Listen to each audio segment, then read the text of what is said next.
Hello, hello, hello, welcome back to my channel. Sa lahat po na naghahanap ng bandang EDSA MCU Caloocan, this is it. 264 square meter with frontage of 12 meters by 22 meters depth. Ayan po, with old structure to demolish. Ayan, flood free po. Good to build a new residential or commercial apartment kasi malapit na po sa lahat, sa MCU University, sa MCU Hospital, sa Carousel, name it, walking distance sa lahat. Ayan po, facing west. Actually, may ginagawa po sa katabi ng property. Ayan po, oh. Maganda location yan, flood free. Super lapit sa lahat. Ayan po.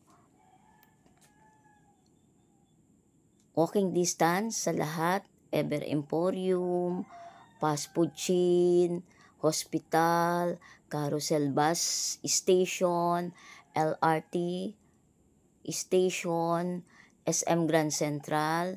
Yan po, mga 2 minutes away from EDSA MCU.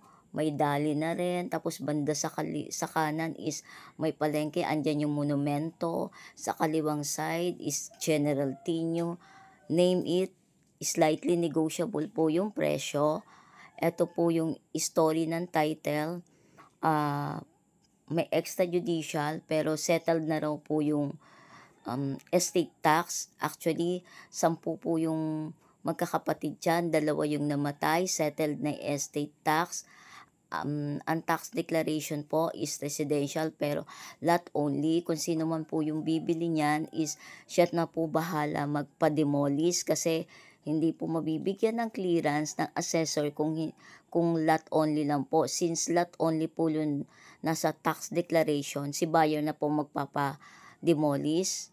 Net na po si seller. Ang babayaran niya na lang po ni seller is agent commission. The rest is buyer ang magsha-shoulder from CGT, deed of absolute sale, demolishing of the structure, and other transfer expenses.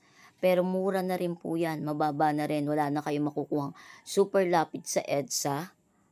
Kaya what are you waiting for? Direct inbox me 0933-813-7110. Again, 264 square meter with frontage of 12 meters by 22 meters depth. 2 minutes away to EDSA MCU. Ayan po, malapit na ako sa EDSA. Ayan. Ang ganda ng location. Tatawid na lang kayo. EDSA Carousel na. Sa kabila naman is SM Grand Central na. Malapit sa lahat, mga bangko, BPI, BDO, name it. Andyan na po lahat. What are you waiting for? Grab na daw opportunity. Hindi na po kayo lugi sa property, flood free pa. Super lapit sa lahat. Ang ganda pa ng area. Malaki pa yung lot area na 264 square meter. Ayan po, super ganda po ng location. According to my seller na isa sa seller na nakausap ko, is settled na raw yung estate tax. 10 sila magkakapatid na maghahati-hati dyan pero settled na estate tax. Ang gagawin na lang po is ibebenta na lang. Ang magiging bentahan is extrajudicial with the estate of yung namatay and then with deed of absolute sale. Oh, what are you waiting for? Ang ganda ng location. Grabe, ako nagandahan sa location. Kaya hinawakan ko po ito. I'm direct to seller. Grab na, grab na, grab na po. Buy it now, buy it now. Wow, grabe, ganda.